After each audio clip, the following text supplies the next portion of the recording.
Our final story will come from Kiana Alexander, an emerging leader programming director at the Raven Institute. Kiana is fierce in her pursuit of ensuring all young people across the nation know unwaveringly that they are leaders and that they belong. She embraces radical curiosity around the idea of learning to lead together. Welcome.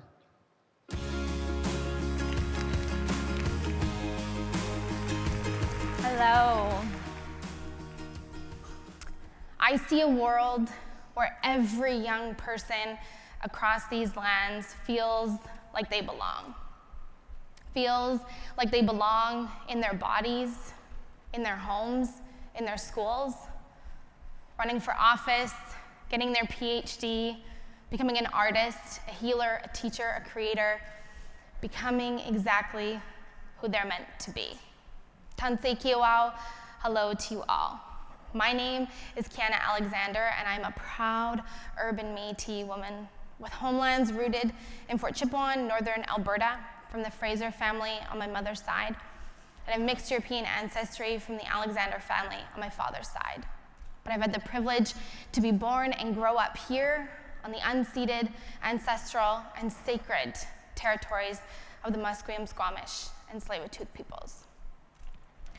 Being born into and growing up in an urban setting, I grew up disconnected from the homelands of my Métis family, disconnected from my language, from my culture, disconnected from what it meant to be Indigenous and what it meant to be mixed. Growing up, I didn't know how to bead or weave, drum or sing, or follow each and every one of my traditional protocols. In my early elementary and high school years, I spent all of my energy resisting and resenting my identity rather than embracing it. I was ashamed that I wasn't a reflection of those around me, and I was angry that I didn't know who I was. I had the privilege of my mother relearning the lineage of our Fraser family, finding the stories of our ancestors, the legacy of residential schools in the north, and the disconnection to language, to culture, to pride that my family experienced. On paper, I know who I am. I know the stories of my ancestors, where they came from, and the journey that made me who I am today. But still, I didn't belong. I didn't grow up in the north. I didn't feel like I belonged to that community, but I didn't belong to this one either. It was then that I realized it's not about having all the answers. It's about being curious. It's about remembering, relearning, reclaiming who we are. The stories, the languages, the cultures, the wisdom that live in our blood and in our bones, no matter who you are or where you come from. I've had the privilege of spending the past few years speaking to young people like you in this room from all across this country, speaking to them about leadership, about belonging, about identity, and about creating change. I'll never forget, this one young woman looked at me and said, "Kiana, it's simple. Belonging is feeling like you matter. I want to live in a place where I know I matter."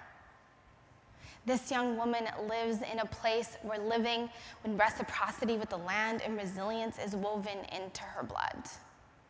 This young woman, just like you in this room, lives with ancestral wisdoms, connections, and knowledges that are beyond most people's wildest imaginations. And just like you in this room, nothing matters more than her life, than her dreams, and that the world that she sees. Each and every one of you in this room has a story of who you are, where you come from, things you have experienced, times you have survived, and times you have thrived. That is your story, and it is your most sacred possession. Your story belongs to you and is something that nobody can ever take away. So what is your story? What makes you, you? Anita Sanchez shares the prophecy of the seventh generation. that says when the 7th generation of young people come, the great winter will end. For these young people with old spirits will lead and make change.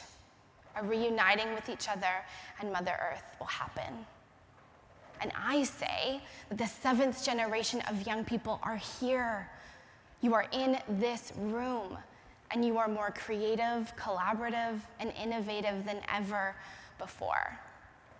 You are leading and learning and loving in a time where Mother Earth is calling the creativity, wisdom in each and every one of us forward to lead. When we are brave enough to be who we are and courageous enough to love our story, no matter what it is, we are already changing the world by inviting others to do the same.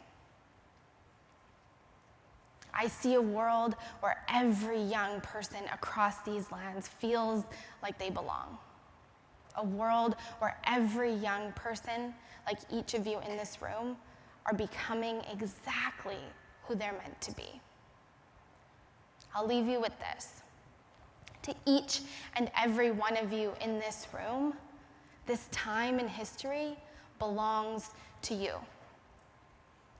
So what will your story be? Thank you.